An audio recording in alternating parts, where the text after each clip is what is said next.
I don't know about you, but Train's going by. this Aaron is uh typically running behind and late, Train's going by. but this time it was me. What time does the train go by? It goes by right now. 9 Hold up. 10:08. Is that does it always 10:08 or is it because we used to do that? The train used to go to through Arlie and it was on time all the time. So when you hear the train at night, you know, oh, it's getting to be whatever time. Better go home. Ho ho ho! Well, now I don't know. I don't know because there's no more coal running through here. So it used to be every 2 hours there was a train, a coal train, but now they're not there. Coal train. Yeah, I grew up like 2 blocks away from a train track too. You kind of get used to it. Yeah, you miss it when you don't hear it, ain't it? Yeah. Wake up at night. What the heck? Why is it so quiet? Yeah, pretty good, man. Pretty good. I don't have no headphones, no fancy mic here. No, but you sound great. You have the voice. Okay. It's the voice. Right. It's not the mic. Yeah. I have a voice. Aaron's been struggling. Yeah. Face for radio, though.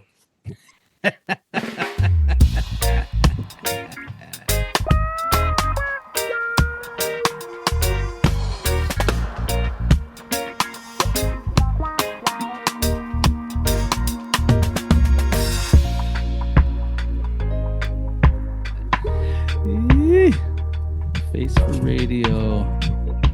Aaron's, I'm always hit or miss on the internet. I know, man. He's got that border town internet. Yeah. I don't got that reservation fiber. I know we had some decent presidents or leaders in the past that got that fiber line right in the heart of the res. We just got our. Yeah. You just got our summer. Yeah. Jeez. But them border towns, I kind of feel sorry for them. They don't get nothing. Mm-mm. Mm-mm. Well, it was a grant. They had to apply for the grant, Yeah. I mean, what are you gonna do? It's a grant, man. Yeah. It's a grant. I'm gonna play you guys a song here. Where the heck's it at? Okay. I want you to listen to this. We had to write a grant. I had to write a grant to get some good fiber in Arlie because where we are, it sucks, man. It's bad. Arlie's got bad internet. It's bad. I think because it has to take that turn there, Yeah, we know it's because of the turn. It's the clouds. It's the turn. Yeah, it's that inversion, it comes in and socked in there. Socked in. I don't know what it does, but yeah, it's just not like it.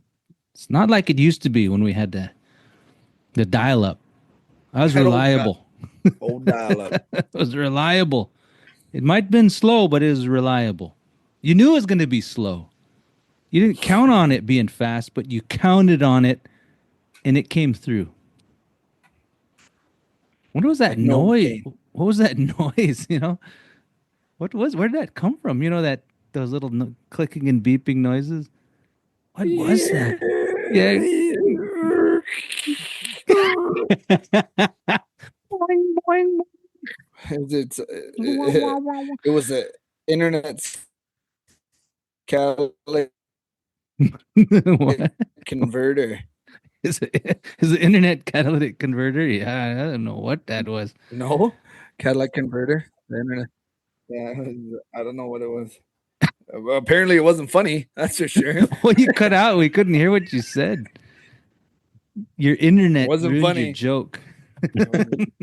Maybe that's for the better. May have saved it actually. Yeah. Let's not hear it. Okay, the song. Are you ready? Here it comes.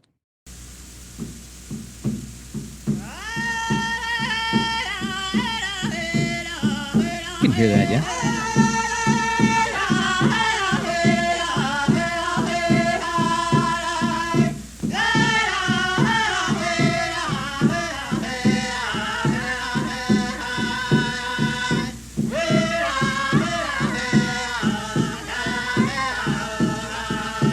Yeah.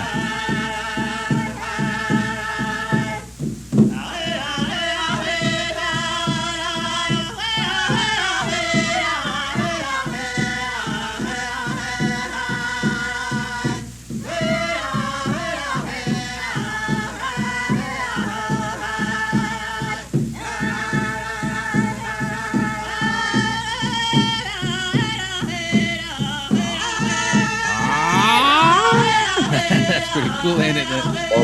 Love those leads during that time. Bobby talks with Yeah.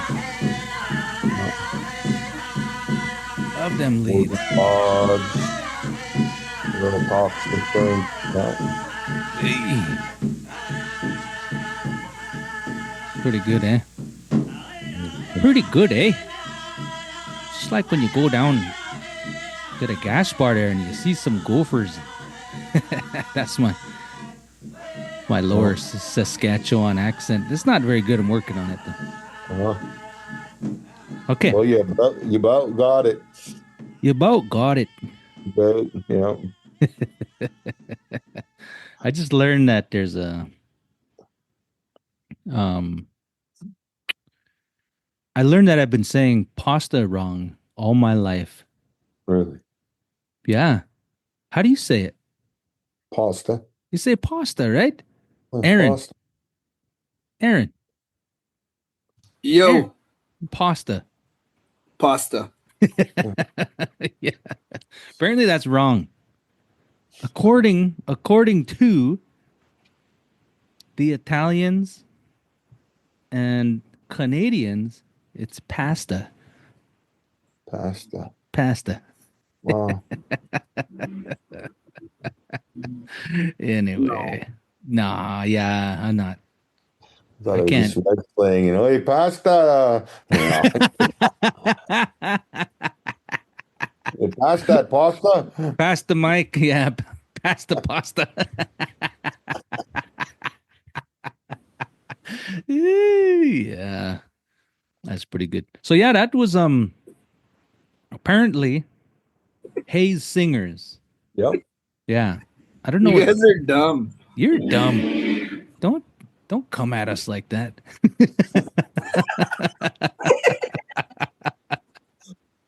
What? Well, okay. I'm gonna give you a chance to shine. Go. What? Froze up. Okay. I have nothing to say. All right, then shut up. Shut up. So, yeah, Hayes Singers. I imagine that's probably 70s. Yeah. Yeah. Go ahead. No, I was just saying there was a lady came through and recorded a whole bunch of tunes. I got a lot of recordings of them singing. Oh man. All kinds, ringtail, round dance, Gee. Just all kinds of stuff. That's I was thinking even like I remember old Bobby, he, not to stay on a down note, but I always remember him just jamming when my grandma passed away over the grave, just hanging it up there, Oh These yeah. Just that style of that era. Yeah. Yeah. It was like my boy found some stuff on the internet, and it was like from MSU powwow from the 70s. I don't know, I think it was on YouTube, and it was like all that was just kind of the style. Yeah. Very common. No rolling. There's no roll. Yeah. It's just it's like a air raid siren. And it just goes right up there, man. It's awesome. Way up there like that. Yeah. And they kind of have one lead, and then then they'd all come in kind of one would lead, and then their second lead almost sometimes. Yeah. Oh yeah. As a lead, then they'd come in. It's different styles of singing, but it is today in the contemporary world of powwow. Ooh. Jeez. Okay. All right. All good though. All right. Okay. Yeah. Got to put that disclaimer, but it's all good. I like it though. But it's all good. It's all good. It's all good. I like it. I like it. Yeah. So We brought you here tonight to talk about some things, man, that's been on our minds. Yeah. We're at episode 63, I think, and we talked about a lot of things in the last 63 episodes. You bet. And it's always good to hear a fresh perspective on the matters that confuse us or confound us. Um, but from what I hear, um, you and Aaron have a somewhat of a relationship. Now, don't get me wrong. Don't twist it. Don't twist the word relationship. I want to put a disclaimer out there right now first, though. Wait, why? What? Why? What? Wait, What's wrong wait. with me? Wait, what's wrong with me? Wait. Where are we going with this? Uh, I should let me disclaimer that working relationship. Ah, There we go. Sometimes it's just one word. Working relationship. You both are involved in historic preservation work in some manner. Was that a good summary? Or no? I Because think I'm Aaron is like solidly in the that historic preservation. that's what he does. I, What do I'm you just do, kind of man? I'm just kind of a nerd of our own culture, I guess you might say, of my tribe, Aaniih, then just just always thinking about how Yeah. our language, I teach language at our tribal college and taught in the Okay. public schools, and so Yeah. but creates philosophy and talk and history and on and on.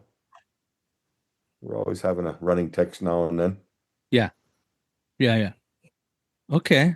Okay. So okay. I'm getting an idea here. Um so Aaron clearly does tribal historic preservation, Yeah. which is I don't know, is that that's like a catch-all. Wait, no. There's like an official duty that you have, right? You're not well, you're there's okay, go ahead. yeah. What? My job is to advocate for cultural resources on federal undertakings. Officially, that's my official job. But Advocate for I, cultural. Okay. I'm sure you figured out that. Yeah, but I'm sure you figured out that preservation officers kind of become like this clearinghouse, kind of like they become this unofficial thing, Yeah. Yeah. like a go pass through, even like. Yeah. Yeah. Yep. Okay. I mean, because there's things I'm working on right now are that I'm involved with that aren't directly under the definition of historic preservation, but they're definitely cultural preservation efforts, Yeah. because sometimes with our office we have the political pull that Yeah. sometimes culture needs to get pushed over the edge. So um Yeah. sometimes, not all the time, sometimes we can get in the way too. So Yeah. um Yeah. Yeah, I say we, but I don't mean me, because whatever. oh, you're never in the way there. No. And, no, and that kind of I see that same capacity with his colleague here at Fort Belknap as well, and really like I guess for me, I'm more kind of involved in kind of the traditional cultural aspects of multiple things. I mean, just Yeah. always interested and stuff like that. So Yeah. we've always had good discussions when we cross paths and visit and text back and forth now and then, Yeah. and so it's good. Okay. I'm getting I it. think the goals are the same. Yeah. Yep. I got into this work because of just love of culture and wanting to be involved in culture. So Yeah. everything is, my hobby is culture, my practice is culture, and then now you could say my profession is culture. So you Hmm. I do. can't do historic preservation work without loving culture. You wouldn't be able to do it. I guess I don't know how you could, Mhm. Yeah, and that's having some level of practice. sorry, didn't mean to interrupt. But yeah, that's kind of how I look at it, even just being like a teacher at our tribal college, I'm of the language, and you can't separate your culture from your language in my world. That's how I look at it. Right. So it leads you down all kinds of paths, be it stories, historical stories, oral stories. It could be songs. It could Yeah. be philosophy. I mean, Hmm. just all kinds of stuff, ceremonial aspects, just all kinds of stuff. And, I think even what I see, even just with our own preservation, is it's not always just preservation, but it's also perpetuation as well, too, is to, kind of keep those ways continuing on. And so I see that with like Mike Black Wolf was our TIPO officer, and he's very involved culturally too as well, kind of Yeah. the same way. So they describe it the same way as Aaron did. Hmm. Okay. I'm getting a good sense of what's going on here now. Um, what? I'm just trying to. Come on, man. This is when Shandin doesn't know what he's going to talk about. He does. I mean, that's true with almost every episode, man. I sometimes come in completely cold, and I'm Just like, all wing right, it, Shandin. Just let's wing go, it, man. Let's man. go. Yeah, Let's That's the go. I Indian would way. say We wing 90. it. Yeah, Excuse 95% of our episodes have been like we're just gonna talk and see what happens. Yeah. That's Yeah. us as Indian people, though. I mean, how many? Yeah. You very rarely ever see like a native person get up with a big written form, and then have this big speech out. It's like we're oral people, and I Yeah. think we carry that a lot of ways, and Yeah. just ad lib as we go and throw humor in it, like we're doing now. It's us, as Indian people. Do you ever have that one friend that you kind of know and you want to talk to him about something real deep, but you just can't get them, man. They just like they blow you off. You know that person? Like, oh, hey, what about this? And they're like, oh yeah, yeah, yeah, that's cool. No, but what about when they say that? Oh yeah, yeah, that's cool. Well, no, no, I'm wondering what you think about it. Oh yeah, and then they start talking about something like totally unrelated. Like those people need a written form. Like you got to put an agenda in front of them. Here's what I'm going to talk to you about. Focus, dude. Get off your phone and focus. You know that person? Are you that person? Sometimes my wife would argue that I'm on my phone all the time, but she's probably right. Yeah. These Yeah. are pretty darn addictive sometimes. Oh yeah. So the kind of work that I do, I'm really interested in. Aaron can cut me off because I talk about this thing a lot, and I know Aaron's got something maybe he has on his mind. But there's this dilemma that we face in the work we do, whether it's tribal historic preservation or the work you do, where you're in among your people trying to bring things back and revive language and those kind of things. I'm always real curious about like the root or the core things that guide what we do, the philosophy of how we do things. Now, I'm not gonna. I don't want to compare how we in the tribes in the Rocky Mountains express what we do and how we do it. I don't want to compare that to like the traditional Greek philosophy where there's always the go-to quote about Aristotle or whatever or whomever, and there's volumes of books written about it. But I find it difficult sometimes to communicate to non-indigenous people and also our own people when we talk about philosophy and say, "Oh, it's the philosophy of our people," and then there's a lack of substance that goes after that. It's just like I'm going to rely on this word, and it's going to carry me through whatever I need to do. But there's sort of a lack of evidence or detail to exactly grab onto to understand some things.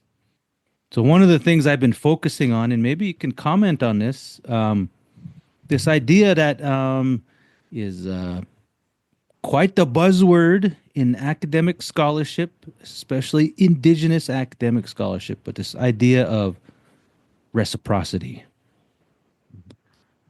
And it gets used quite often, but it's rarely described in detail that I feel captures really what that word means in our communities. So I'm curious what your take is on that particular word, like reciprocity. I mean, even in the term is I'm saying it in English, and maybe that's sort of one of the first problems. But what's your take on that? I think Aaron should tell me what when he Googled reciprocity, what he meant. Google it up for us, Aaron. Yeah, yeah. I'm not a. Sometimes I can use some big words, but other times I don't. And I mean, when you think about that, reciprocity is what a kind of giving back and redoing things in a sense. Is that what you're Yeah, getting? yeah, yeah. Yeah, Reciprocal just means reciprocal. Like I got you. Yeah. Yeah. there's direct reciprocity, general Mhm, reciprocity, mhm, negative reciprocity, mhm, spiritual reciprocity. mhm. So, Yeah, Yeah, Aaron's yeah, fleshing some out right now, and you don't get that ever. yeah. I Rarely don't get ever. what he just did. If I picked up an article from a leading or emerging indigenous scholar, they're going to use the word reciprocity, but I think not in the detail, even in just the few things that Aaron said just now. Yeah, I. yeah. Well, I'll take a stab at it. I guess. I just for me, I like you that. I like that demeanor, man. That's the demeanor. I'm gonna just go for it. So yeah, let's give one example first, and then maybe you can help.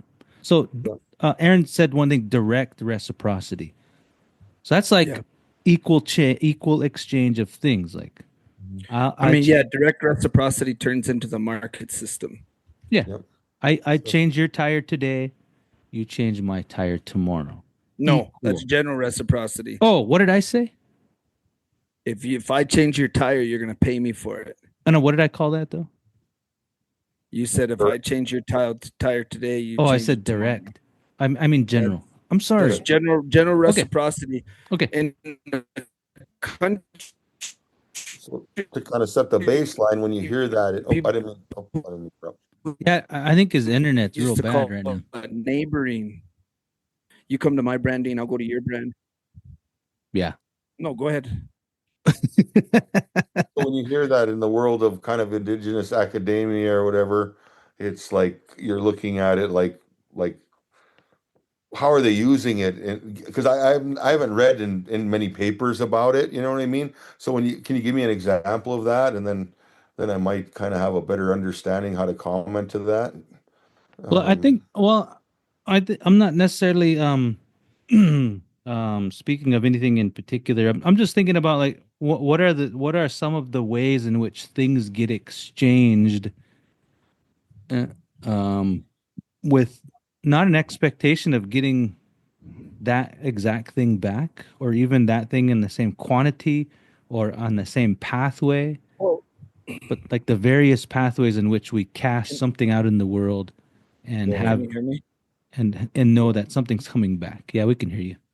Okay, so for example, like if I was to share a story with somebody with yeah, Terry, and Terry wants to use that story in his life, like in any way, the rule is you got to pay for it. Like you either feed me or you'll give me a gift, or you always hear people talk about giving tobacco, things mhm, like that. That's not direct reciprocity because, or that's not how you're. That's reciprocity, right? It's the idea of paying for something. Are you? It's a reciprocal relationship that sure, you're gaining something intangible, you're trading something tangible. yeah, Now, in native society, that would we you could make the argument that that's direct reciprocity. In anthropology, I don't think that would be considered direct reciprocity because you're mhm, not it's an intangible for a tangible, right? mhm, You're Yeah. you're exchanging. So the way it should be defined, there's never been like a native scholar to like write on reciprocity, on just reciprocity, and like what it means, how it's used in communities, and give like real examples of it. So we just go off of like the anthropological definitions, which doesn't necessarily fit. It doesn't totally fit all the time, you know. Because like spiritual reciprocity would be like fasting, right? You would go and fast in the hopes to receive a dream or something like that, right? Like, but you're literally exchanging your fast for something. I mean, Yes. who knows what, right? And a lot of times those things are pretty personal things. So we might not ever really know unless it's shared with us. But it's a physical payment for a spiritual commodity. Well, that kind of stuff I think is very common in Indian culture. I mean, almost sometimes it's a norm. I mean, just like he talked about. I mean, when you think about just anything. I mean, even like a good example would be like Aaniih custom would be to go seek out an elder and bring them gifts, feed them. You know, if you're going on something great, a endeavor, and the idea is that maybe uh, they've been gifted long life. See, there's been in the concept, there's reciprocity between the creator and giving them old age, right? Back in, like, you might say, the buffalo days, right? But you can still carry that practice on today, because when you think about the life expectancies of Native Americans compared to maybe Caucasians or what, that's still very prevalent. You know, I mean, I try to teach my kids that,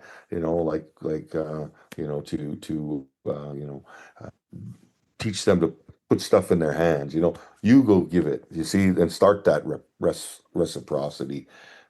Just like he said, I mean, that would be a good example of fasting or any kind of ceremony that you'll have that, and I think maybe depending on maybe the tribe. I mean, just like good examples, going around to powwows and just going to powwows and seeing how different tribes do different things. Some like bring a whole big tarp wrapped up in a pickup and back up in their giveaway, and again, it's that form there as well, where some might say, oh, we'll just have a dance special, we'll give money away. You know what I mean? Some are they're not very wealthy in the Western world, but yet they're rich in Indian way, because they'll then disperse out. So I think it is prevalent in our Indian country. I mean, it's something that is been practiced, I think, for a long time. But I think when you lose your culture and your culture starts to get watered down, like an example, this is an example of an elder who one time at a ceremony, he said, like a person might have to get doctored for those payments back in the day, and so like today we go to IHS and through the treaty obligations we can go get seen, but when we go traditional way, maybe he'd always say, is your life worth one cigarette? you know I mean, but Yeah. there's a lot of truth to that, you know Yeah. what I mean? Yeah. And Yeah. so that's what I mean, like that, and when you have systems that may alter that from a traditional aspect, maybe you don't have that what what is worth to you. I mean, if I come and I go to a ceremony, for example, and I'm sick, I'm going to give and give and give and give because I want to live, right? Yeah. And but then you can't fault someone. Maybe they don't understand the customs, maybe the protocols that go with that, that maybe, or even our family around us doesn't rally behind us to do that, even to contribute, from a communal standpoint. So you see those various factors where you'll see someone come in and boy, they give their best, you might say. And Yeah. that's relevant to whatever we always hear that in our, you do your best. Yeah. Well, that best might in their eyes might be just this much, and to them it's their best, where to another person it's real havoc, it's large. So Hmm. I see that varied. It's we're not homogenous. I always use that term all the time. We're not homogenous anymore as Indian people. You know Yeah, what I it's a mean? good I word. mean, It's a really. good word. It's a good word. That's a good word, you know. That's a good word. That's a good word. This guy I had to It's a define great that word. word for him on a I couple didn't know what episodes back. I just I didn't Googled know. it I just anyway. thought milk. Just threw it out there. You've been reading But it on a milk carton for yeah, all your yeah, life, dude. yeah, yep, Homogenized. yeah, Hey, well, let me walk back because this is an interesting one that I want to talk about. So this form of reciprocity that you mentioned. So Terry, let's say you have a son. You do have a yeah. son, and you want something, and we've talked about this, Aaron and I, in a couple episodes about this wishing on things. So you want your son to live long, have a Yeah, long life. So you seek out someone who has lived a long life, yeah, and you feed them, yeah. and in hopes that that person's attributes or qualities transfers to your son. So the Yep. pathway is from you to the person with the attribute, and then the pathway goes from the person, I think, to your son, but not immediately, or we don't know, right? We don't really know. We don't know. That's where sort of belief comes in. We say we believe because we've been accustomed to do this in this way for many, many years that this will come true. Mhm. And I'm not sure that if that really fits into the categories of reciprocity as defined by academia. That's and I'm not sure. And maybe it does, but I'm just not a good student in that the philosophy of reciprocity yet. But this is an interesting one because it's not immediate. It's not immediate. Mhm. It's a long-term commitment, and it might be compounded with a continuation of that practice up Yeah. until your son reaches a certain age. Then you're just having faith that all that work you put in will slowly come back to that to your son. Yeah, that sound about accurate. Yeah, no, that does. That's, I just think of like, and then it can be like dual reciprocal, maybe. I mean, Ah, because like, I'll give you an example. okay. For I went and I worked with an elder who was actually a centurion. At the time, she was the oldest lady in Montana. Spoke real good Indian. I'd go spend time with her. Hmm. They had a grant, a Kellogg grant or something, kind of a learner apprentice, speaker learner type of thing. Yeah. And I would go to her, and I was really lucky in the sense that, you know, I'd leave and either she'd sing for me or she'd pray for me. Hmm. And Hmm. so she would, and then on top of that, not only did she teach me about language, she taught me about the culture. She taught me how to be, I mean, you think about a person that lived to be 111 years old. I worked with her till she was about 106. And I mean, this is like 4 days a week, 3 days a week. I'd be out at her house for 6 or 7 days. Real sharp mind. Hmm. And she taught me to be like kind of, I mean, you think about all the things she saw. I mean, the invention of a car. She was born in 1897 at the time. A Jeez. car, a microwave, a phone, a cell phone, computer, TV, all, I mean, was married a couple times, lost children. I mean, just, Yeah. and taught me to be a good balanced person. So in a sense, I always tried to, from what just my observation of her, I always tried to model that to my children. Hmm. Mm-hmm. You know what I mean? So it was like it came to me this way, and then from her, and hopefully a little bit of that, I'm passing it on to my children. And so it Yeah. could even have a rippling effect Yeah. in a sense. And so, and those are just good customs that she modeled to me every day, Yeah. and so that I think that's a good example of that, like of what I was talking about is because like like I don't know, right, wrong, or different, but at that time I was like living on the powwow trail. And I Yeah. teach at the college one class, and I go out there and work for $10 an hour for 10 hours a week. And I, for about 2 years there, I was almost unbeatable on the power trail. Not to be, it was just I had good luck. I had good luck, and I believe that Yeah. that that that Yeah. old lady praying for me. Yeah. every day, and trying to do something good, Yeah. and I think that's kind of, in a way, you might talk about wishing and good luck. That's reciprocal in a sense. Yeah. That's the way I look at it. Yeah. Yeah. For Mhm. sure. For sure. Yeah, there is a type of reciprocity that captures somewhat of that idea called third party influence. So, you're getting influenced by someone, or you're doing something that's going to influence someone else to be like them or have their attributes in a certain way.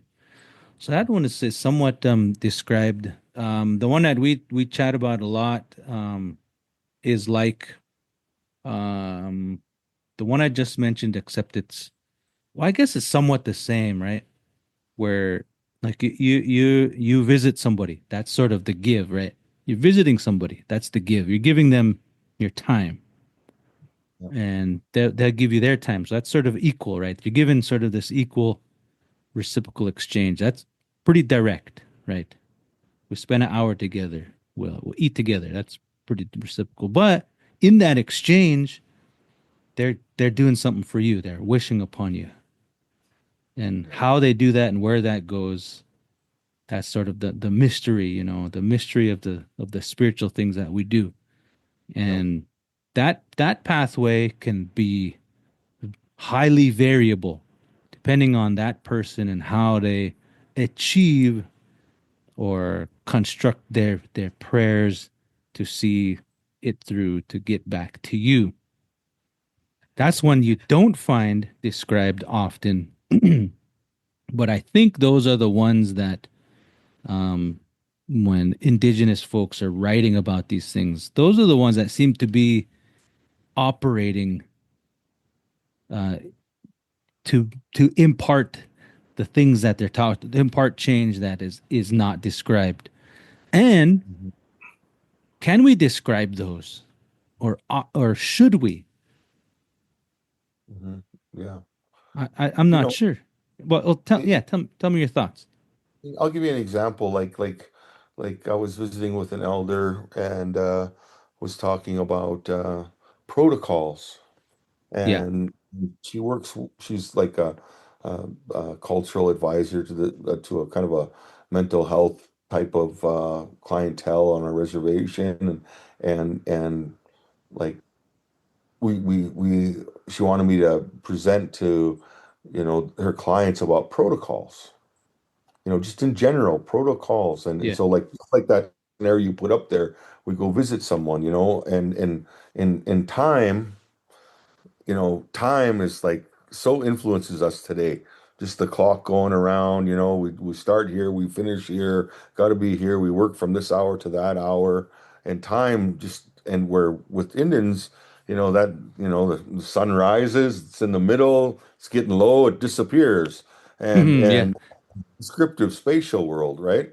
And so like even that scenario, like I was teaching them about like just the general use of tobacco in the sense of like putting it down, I mean, you might not even, you might just bring a meal to them. Maybe you're kind of seeking out that reciprocity for some aspect, whatever it might be. And, it could be spiritual, because maybe a song, you're a singer and you want to learn from an older singer or something, or maybe it's a woman wanting to learn about woman things. And I was yeah, telling them about, feed, let visit, do just what you said, and our elders, they know, those people know that you're coming for something. You bring a meal, hey, I want to feed you, and then just talking about, like putting tobacco down on the table in front of them and saying, I'm bringing this tobacco, I want to offer you this tobacco, instead of saying, here, take this tobacco, and just like, because you don't know what kind of commitment maybe that person has. yeah, They might not have the knowledge that you're seeking. And so I was trying to explain to them, about being patient and visit, and enjoy the company of one another. Just that yeah, reciprocity of being friends and community and visiting. And then eventually, after you eat and you visit, catch up on things, then they might even tell you, so, what, you come here for something, what you looking, well, I have this tobacco, or maybe it's kind of an unwritten, everyone kind of, and we've all probably been in there. It's kind of this unwritten script that, like, just like you said, academia wants to point to, but Yeah. you can't really, there's a certain moment that, okay, we've visited, we've ate, we drank a cup of coffee, and it might have been 45 minutes, might have been 15 minutes, and might have been 2 hours, and now you get down to business, yeah, of what the, what a person might be visiting. So I was trying to explain to them to, be patient, and don't Yeah. let time affect things, Yeah. because just I mean, when most tribes, I mean, feeding something that's about as sacred as you can get, Yeah. and so those are Yeah. just examples that I was trying to explain and convey to them about the uses of tobacco in a traditional way, Yeah. and kind of basic protocols. But it leads to that, just like Aaron talked about. Yeah. Tobacco's not a key. Don't open the door. Mhm. It's the beginning, right? Yeah, It's exactly. just Yeah. the thing that starts the whole thing. Yeah, that's pretty funny. What do you want now? I've been down that road with some Yeah. individuals. What do you want? You're chatting them up. You don't want to be rude and be direct. So, yeah, how you doing? Well, get you something to eat and chat, and you're kind of lingering. And, well, what do you want? You finally come out with it. Oh, okay. Yeah, I Yeah. was wondering about this, that, or the other. Yeah, that's pretty familiar. I had a That thought. happened tonight. That Huh? happened tonight here. Oh, it did? When? Yeah, before the podcast. Yeah. Um, Miranda cooked and stuff. And I get a phone call from my best friend, grew up with me. He said, "Hey, I got to talk to you." He said, "My son wants to talk to you." So there, I kind of knew it was something. Yeah. Yeah. I said, "Yeah, yeah, come up." And the food just got done. They knocked on the door and they came in. And I said, "Well, you guys will eat, you can eat with us then." So we sat down and we ate. And you could tell his boy was nervous. He's a middle schooler, and Oh. he had a fountain pop, a Mountain Dew, because I like pop. So he handed me this brand new fountain pop and a pack of cigarettes. And then I said, "Well, hold on, let's eat first. We'll eat and we'll visit." But you could tell he was nervous. He was like, "Oh my gosh." So we ate, then finished eating. Then I told him, I said, "All right, go ahead, talk to me now." And so we did our thing, but you could tell he was like, I think his he was maybe practicing in his mind and kind of what Terry was saying and Hmm. kind of what you're saying, like, Yeah. I'm gonna ask this, Yeah. I'm gonna ask this thing. But that'll come. Let's eat together Yeah. and then we'll visit and we'll kind of go with that. And so he did. He's graduating middle school, but he doesn't have a name. So he asked me to name him. So I'm gonna name him on Sunday. So Yeah. at his little reception thing. But you could tell he was nervous. He was nervous to ask me. So, but I commended his dad because he made him talk to me. He's old enough to talk to me. He's old enough to ask. He's old enough to do it on his own. And I told him I even said I've seen it too much where even grown men, people who I think are grown adults, they rely on their parents still to do all that for them. Mhm. So I was like, man, that's how you teach people. You have them do it. Anyway, what I'm getting at is just the practice of reciprocity, the idea that he was going to ask me something. The, the cigarettes were just kind of a way to start. And I knew, so as soon as I seen him, I knew, oh, okay, we're going to talk about something Yeah. serious here. Yeah. So kind of put my mind in the right place. Mhm. I don't smoke. uh, and but I love Mountain Dew. You know what I mean?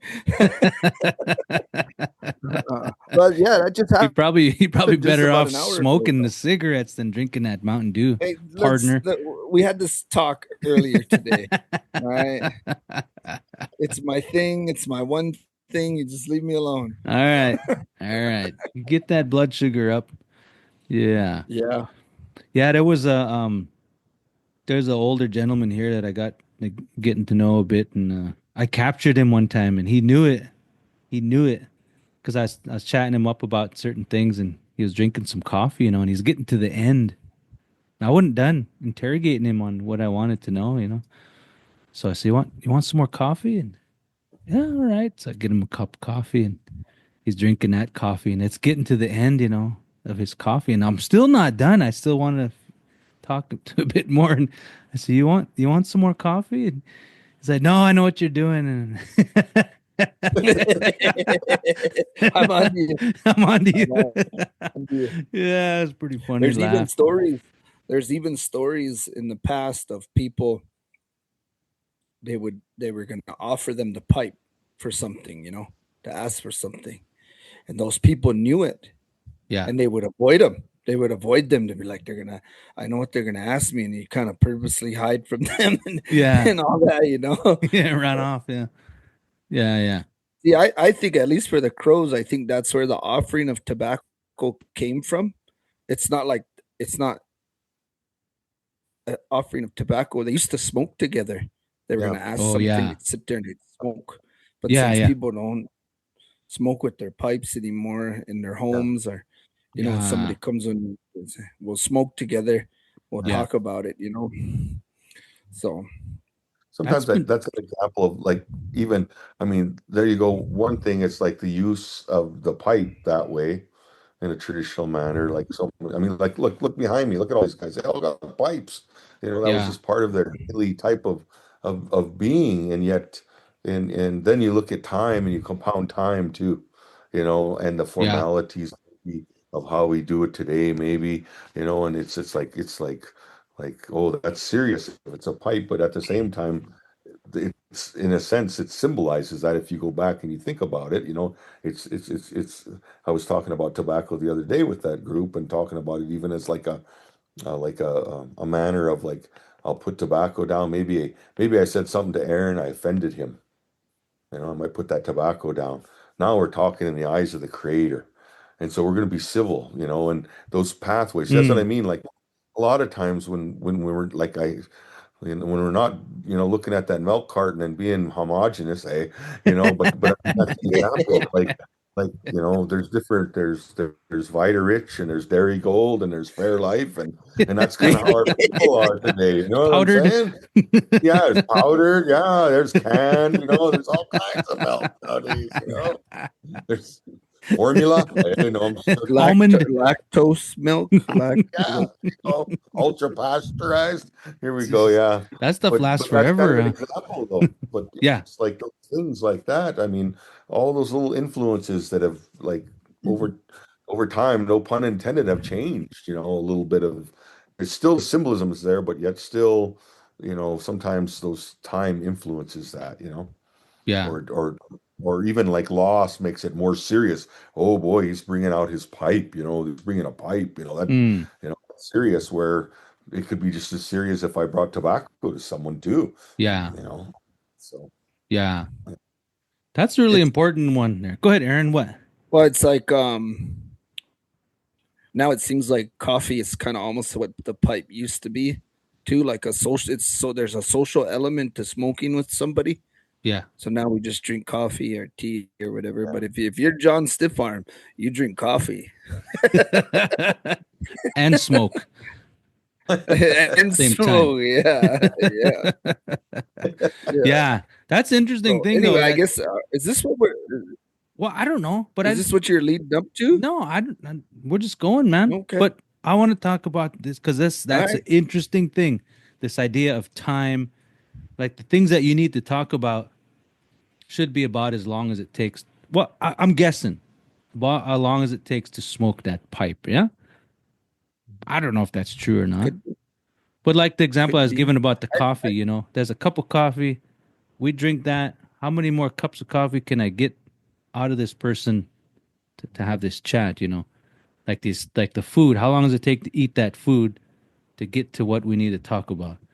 Like these things are like we here talking about like this philosophy of time and how we get business done in this very specific context. I don't know what your thought is about that, but it was somewhat or I had a thought about that. well, it's kind of it's kind of like you're talking about, like, indigenous scholars writing about these things, and so many of these things that we're discussing tonight are unwritten rules, like Yeah, I mean, yeah, in yeah, that form of English, and yeah, it's like I was using the example of working with that elder. It was like 100. we had this kind of unwritten. We knew when we were done. You know what I Yeah. mean? We knew then when it didn't have to. She never once said, "Well, I'm done." That's enough for today. Never once did she tell me that. She was patient with me. But Yeah. over time, when you spend time with someone, you kind of know, like, all right, we've went as far as we could. And Yeah. even if you're trying to, oh, you want another cup of coffee and you're still after it, there's still an unwritten, we know that, oh, he's had enough coffee for the day. You know what I mean? Yeah. So Yeah. you made a good point though. I don't know if I interrupted you, but young people that are learning today because they get everything so fast, Yeah. with Oh like yeah. YouTube. I Yeah. noticed the way they grasp knowledge that they really, and I'm not trying to be like an old head or anything, but I just noticed because we're always learning, right? And I remember when I was like coming up trying to learn, and it was the opposite. I always felt like knowledgeable people and elders when I was coming up, they weren't patient, right? Hmm. But I Hmm. noticed it's like almost backwards now. We're over accommodating to young people now to where we even Hmm. compromise the rules because, but also they're not very patient. They don't like absorb stuff. They want the next thing right now, right now, right now. And they want, which I don't know if that's hunger, but it's also like they don't let things sit with them for a little while. Like I learned the hard way because people were a lot harsher back then. They would scold you. Yeah. So I learned like to sit back and kind of chew on things for a while, and that's hard for me to do because I'm hyper. I'm just impatient naturally, but I learned to like really relax and kind of let things happen and try to be efficient in something and proficient and stuff Yeah. before I move on to the next thing. And like where I notice now, like there's a I don't know how to say this without sounding disrespectful, but in young learners there can be a sense of like entitlement to knowledge. Hmm. There's like an entitlement to it where of course in theory they have a right to know their own history and culture, but in terms of ceremonial life there's steps that have to happen. And like just because you're the star student in the language class doesn't mean you get the prime seating at a certain ceremony or anything. Like there's things that happen for whatever beliefs that is. But I think I've been thinking about this because of the education system where everybody's equal and everyone gets to learn. I think it's in a way tainted how they learn culture naturally because they're learning culture in classrooms now. Because that's happening here, that's happening at Flathead, that's happening at Blackfeet. I'm sure it's happening at Belknap. That Yeah. we've created an artificial environment of cultural learning, Yeah. which because we have to, right? That's just what we have to do. But that also means that when it comes time for the real deal and doing those things, that same access can't happen in the same way. Not in the same way for sure. So maybe Terry, because you teach the language and I know you're heavily involved and what your community considers you a leader of ceremonial things. So do you find that happening in Belknap? Uh, Somewhat to some extent, yes, and like I'll use myself as an example. I can remember being like 28, 30 years old and trying to sit at a hide, at a sing, at a Sundance sing or something, and being out of whack. And I can remember this old elder saying, "Hey, hit it right, hit it right." I must have been, and so then I thought I was doing it right, and then he said, "Hey, grab that drum, take that drum away from that kid." And you talk about stew on things, you know what I mean? But Yeah. you learn, there you go. You see, I was just trying to help out, but at the same time, it was a good valuable lesson, that there's an expectation that you keep a good beat, or there's an expectation, you might say it that way. One of the things that I see, like at the cultural, like at the teaching cultural and the culture in the classroom. And one of, like, for example, we started a thread at the college, a 2-year degree to help support class 7 certified teachers, right? And I could teach them about culture in the classroom, but what I'm always conveying to them is you need to be an active participant in your culture.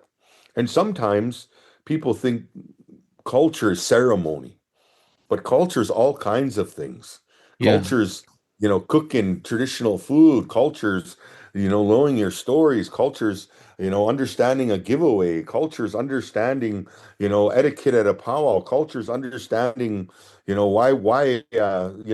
looking at historical documents and whatnot. I mean, understanding what the symbolism is. Culture is ceremony, but I always tell them you've got to be an active participant. So, for example, like one of the examples that I utilized was this one individual. I knew that they had sponsored a particular ceremony. And so my teaching to them was, okay, I'm the student now. And I just started drilling them about that. Well, how come they have this ceremony? What is the history behind this ceremony? Why do you do this in that ceremony? How come the men sit here and the women? I mean, I just started throwing all these arbitrary questions because I wanted to make a point that in order to, that's our traditional way is to sit and watch. And we learn through observation. I mean, that's really the Indian way when you think about it. I'm going to show you, and then you're going to do it. I'm going to show you how to make a bow. Now you go make that bow. I remember making my first dance bustle. And the man that showed me how to make it, he made one feather. And he said, "Oh, this is how you do the feather." He showed me how to do the board. He said, "This is what you do." He said, and he made me do one side and I did the other side on the board. He showed me one feather and that was it. And he was done. Because in his world, it's like, watch. You watch, I'm going to show you. I'm going to show you, and you watch, and then you do it. And it's even and I even reiterate that through our language because like niski or niskya in Aaniih means to do, to do or make by oneself. So just the act of doing something or making something, it relies on yourself to do that. So it's reaffirmed. And so when you think about today and the world of technology, especially, and the world that these youth are growing up in, it's everything. It's like taking a phone and just scrolling through everything, and rolling through it really fast.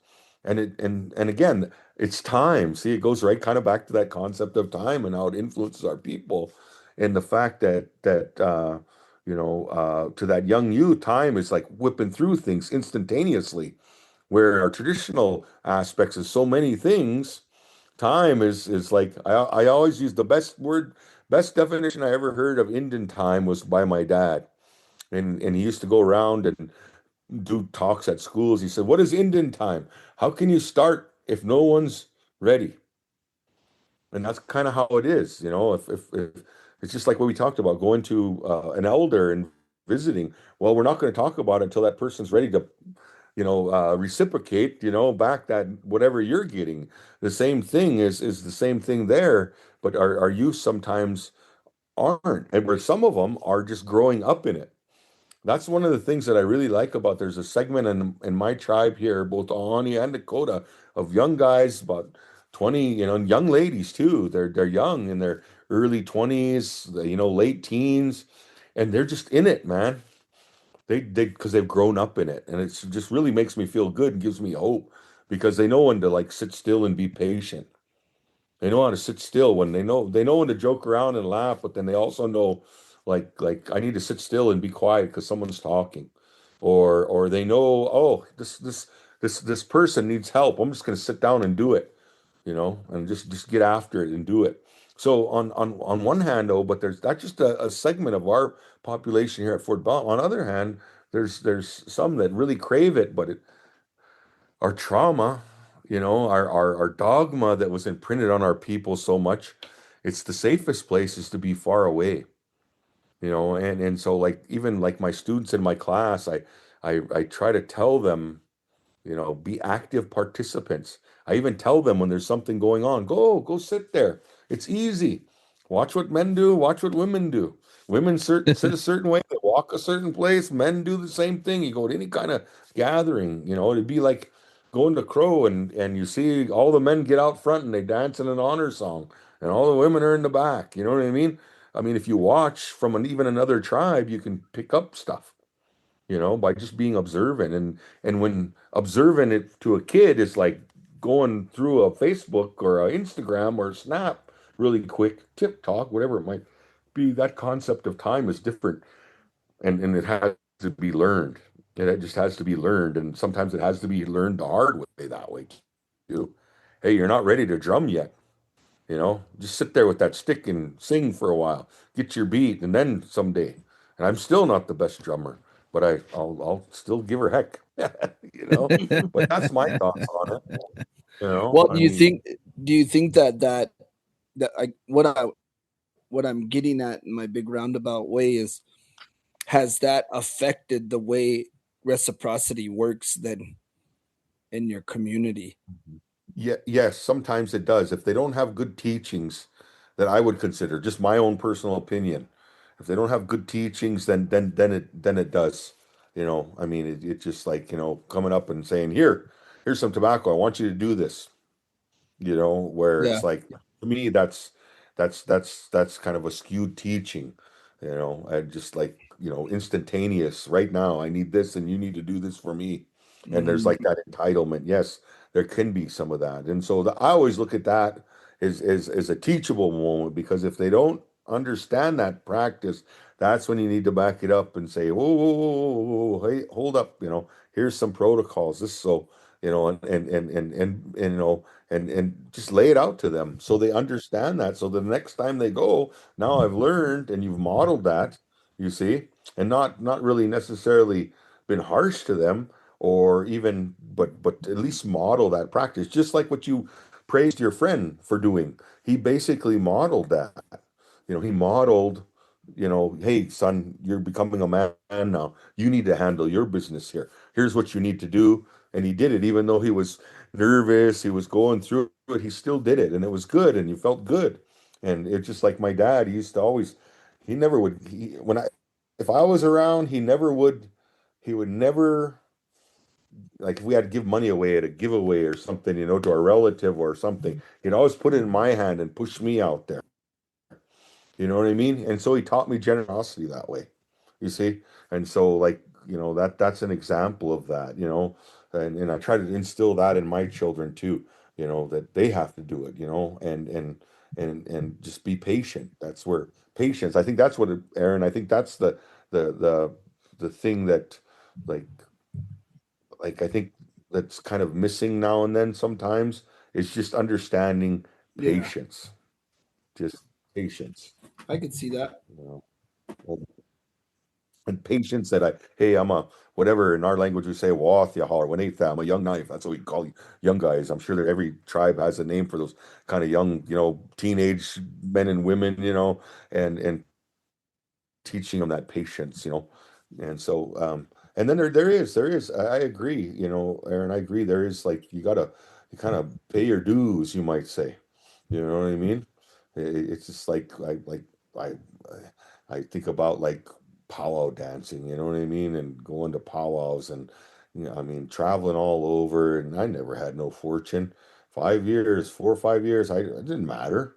I just kept dancing because I wanted to dance, But some people might look at it as like, oh, the competition side is like, gee, I never win, I never get this, you know what I mean? And they don't have patience for it. Where that's not even, you're missing the entire boat in my book. It's like spreading good medicine out in a good way, just through dance, and doing that, as opposed to, then that stuff takes care of itself, because you're always just being a good person. That's just an example. That would be an analogy that I would use in a long-winded answer. Hey, a roundabout way. Here, Terry, you're testing my patience right now. That's for sure. That's for sure. That's we're for gonna sure. we're gonna I take the appreciate your tobacco patience back. too, by the way, Aaron. Yeah. You Yeah. sat there very patiently too. Man, you know how hard it is for me to Commend your sit still patience. too? Oh man. But you said something earlier that was interesting when you talked about even reciprocity being like in the future, like something even like almost like multi-generational things. Sure. That was cool. What brings it up is, I mean, I don't know how much detail you want to get into, but our two tribes right now are right in the middle of almost that very act, something that was Yeah. given to us a long time ago is now making its return back to your people. And in actually the story of us getting it, that was even said, remember this, they might want it back, later. Yeah. So, And even oh, I didn't mean to interrupt, excuse me. no, Go I'm ahead. done. Go ahead. Yeah.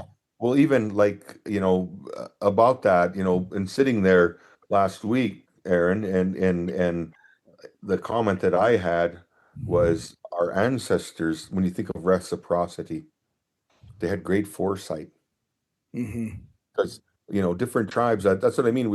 Today we're sometimes we take that Western culture influence. Oh, we battled these guys. These guys are, they're our enemies. Blah blah blah. But there's times when we were. I mean, most tribes, they're peaceful people. You know what I mean? And that doesn't always get told. And it's like, okay, well, we're we're real pitiful right now. These things are important to us. Whoever those people were, we better maybe hand them off because maybe it'll come back again, and our people it'll the time will be right, and I just think, like I was telling this young guy, he's about 28, he's got a little guy, he talks Indian to him all the time, and I was telling him how, at least I can say at Fort Belknap, I feel like we're really in like a renaissance in a sense, and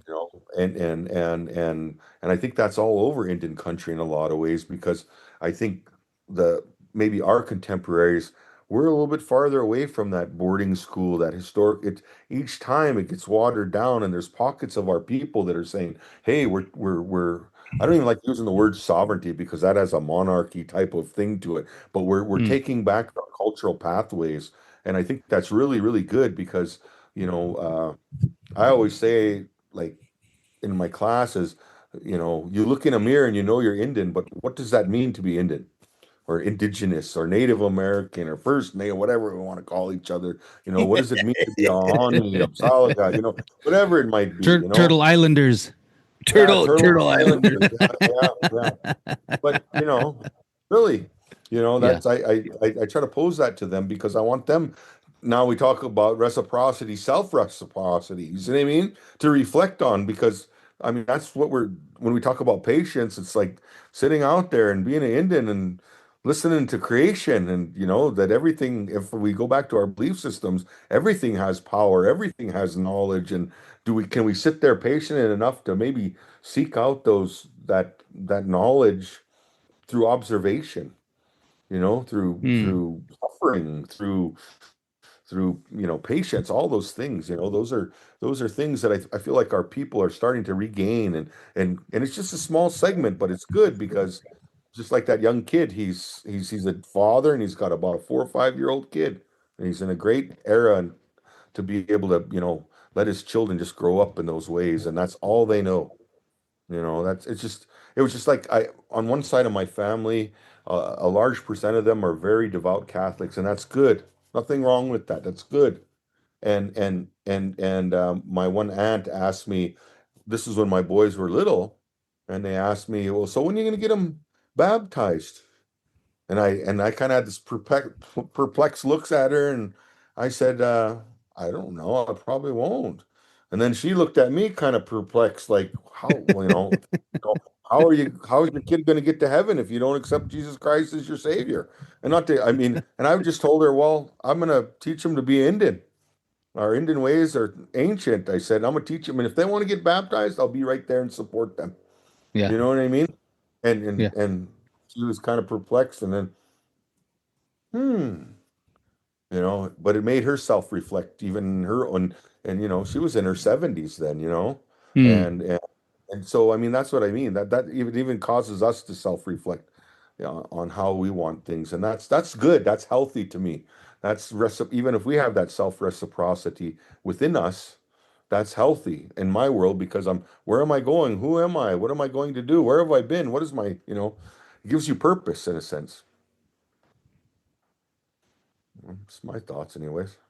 I've You've heard my words, and my words are good. I've spoken.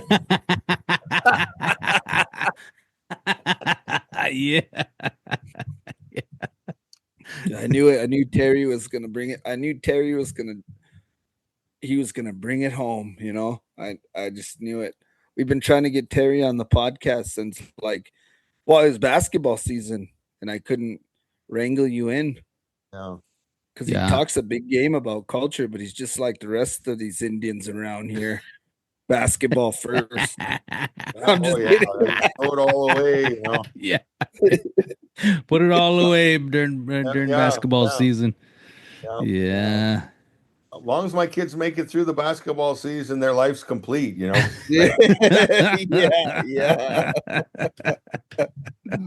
It's funny because I think there's a whole segment of Montana native people that know you as a ref. Yeah. You're a ref. Yeah. And then when I tell them, like, well, I never even knew Terry the ref. He was a pretty accomplished dancer.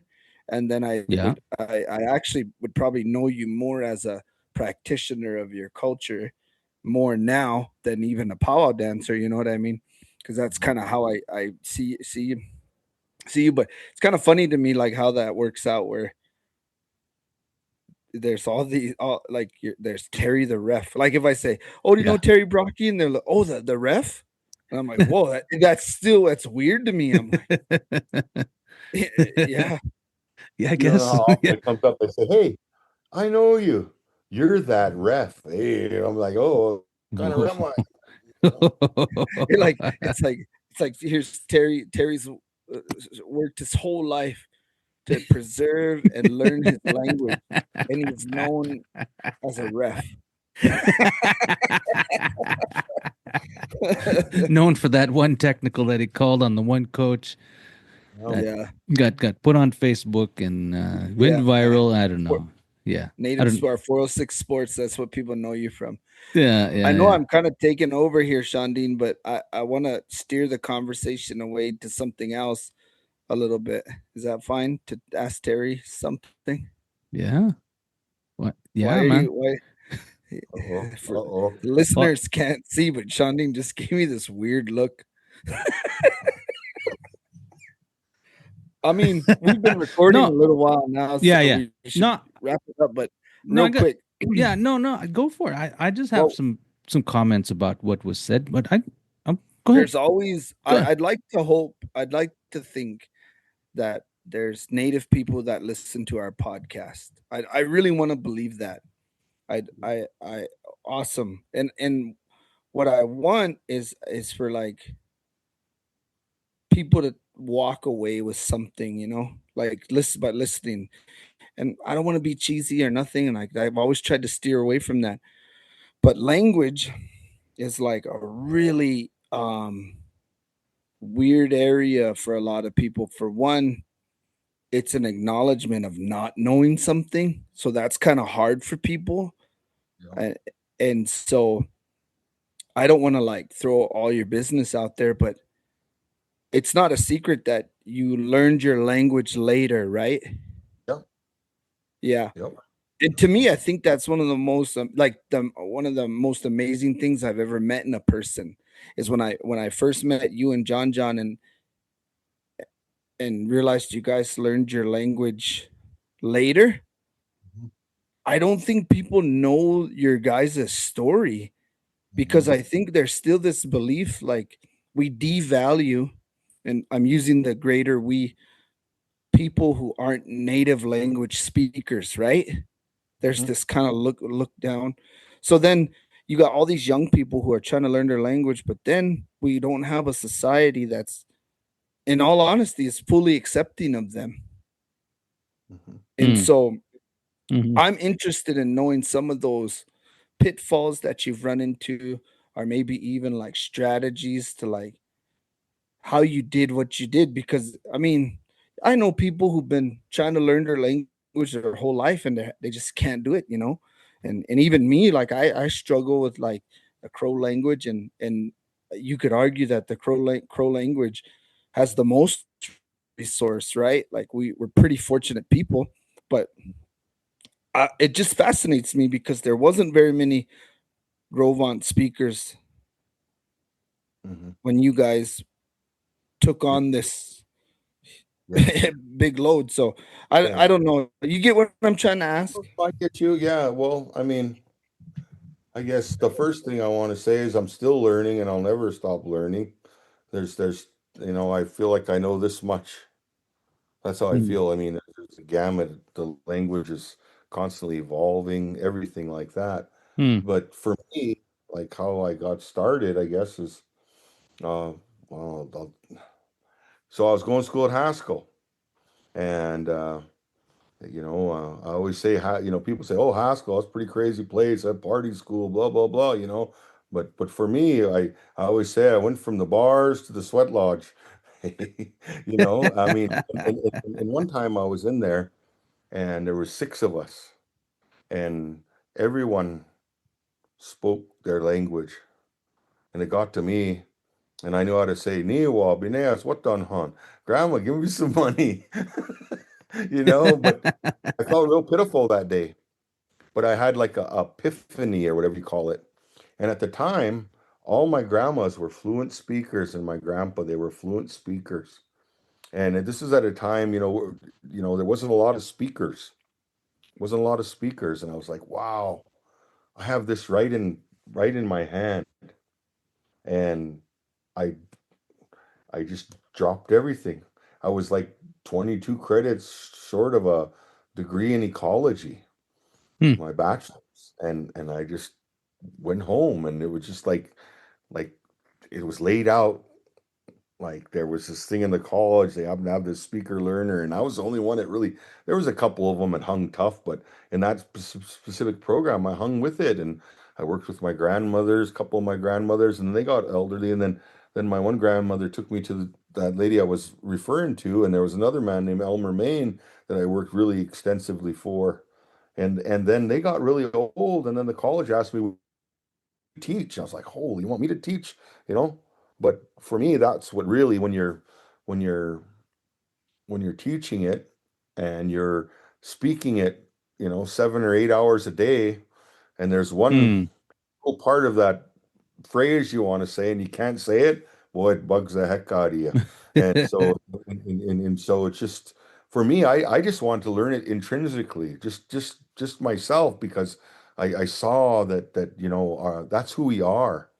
And it's been challenging. I mean, it's like I totally relate to what you say. It's like a lot of people, because of the trauma, the dogma here at Fort Belknap, like the Catholic Church really did a number on our people. Oh, Hmm. my dad said, oh, in 1955 Mm-hmm. wasn't cool to be said.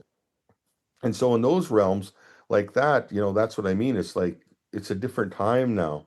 And I always use, and this is my own personal analogy, and it's just like I teach this in my class. I say, like in the Indian way, a rock is very, very holy. Batak, ahanacha, batak, it's holy, huh? Because it's Hmm. it's it's it's seen everything on the earth, right? And you take something like a rock and they would nap at it, right? And that and to make a spear point or an arrow point, right? And they nap at it, nap at it, nap at it, nap at it, and they get it right to the point where now they can put it on an arrow or a spear, and they can, now it protects, Hmm. now it clothes, now it feeds, it does all those things. But say I'm right there at the end and I hit it and I busted it off, and now there's not a point on the end now. Do I just throw that rock down, sit down on the prairie and say, well, I guess I'll just die?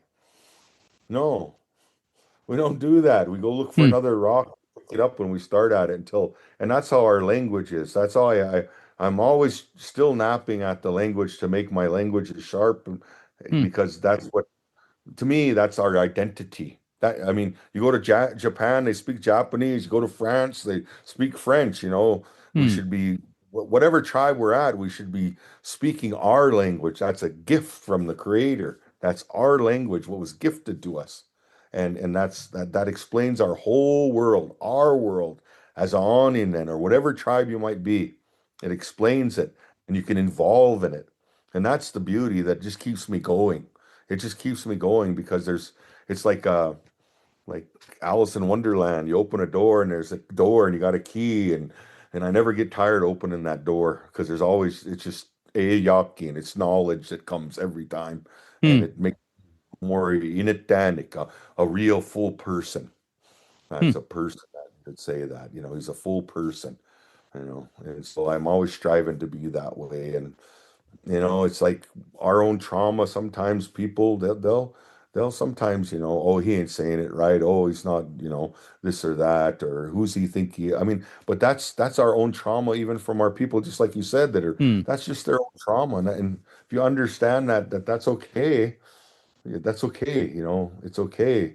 But we're going to keep doing this because we're going to keep going. We have to. We have no choice. It's just kind of how I look at it anyway. That's just my personal thoughts on language and why it's so important. It explains everything in our world, everything. Enforces our kinship, how we are as relatives, teaches us our morals, our values, our history, songs, everything. Places, sense of place. It's really, really cool. It's cool. And I'm see, my dad said in 1955 it wasn't cool to be Indian. Yeah. Well, in 2025, it's cool in my world. It's cool. I'm glad. Yeah, we have podcasts about it now. Yeah. Nice. There's a lot of those folks who think it's so cool that they pretend. Yeah, What are they called? Pretendians. Is that what it is? Pretending. Yeah. We see genuine. We look right past. We know what genuine is and what isn't. Oh yeah. Take a non-native teacher in an Indian school and see how quick they'll eat him up, or how much how quick they'll accept him by just being a genuine person. Yeah. Quirky or not, Yeah, that's for sure. You know what I'm saying? That's just the example. Yeah. Show. They just don't last. They don't last. And that even goes for our own people who aren't genuine. Yeah. They don't last in that. They just don't. Yeah. And that's part of that patience thing, because if you're a newcomer to certain things, and if you just keep moving forward, you just keep doing stuff, them people, they take to you after a while. And then you're in, but it's it takes time, patience. Man, if anyone gets anything, whether you're learning language or ceremonial life or kinship or anything, it takes time and practice. You got to do it. You have to do it. It's the only way. I kept asking my uncle one time about the Sundance. I kept asking, what about this? What about this? What does that mean? Or what does that mean? Finally, he just kind of got sick of me, and he was just like, you just got to go in. just go in. And he was right. Everything I learned way more by just going in than just doing it. That's what I mean by being an active participant, Aaron. That's what that's what I try to convey to, like, in the students in an academic setting, when you're teaching language, because you teach about culture and I had a dichotomy even in the public schools, do I talk about ceremony? Because it's separation. Finally, I said, you can't separate it. I just going to teach it, and I'm going to teach about it just in general. I'm not going to go into but just, this is what this is, and this is the basic things. But you got to be an active participant, like you said. That's just what you got to do. You got to just go in there and sit there even. And people think, oh, if I go in there, I'm going to have to do something. Well, no, just go in there and sit and watch, Yeah, that's kind of like arrogance in a way. No, they're not going to even bother you. That's like, oh, if I go in there, they're going to make me do something. No, actually, Aaron, they might not even know you're there.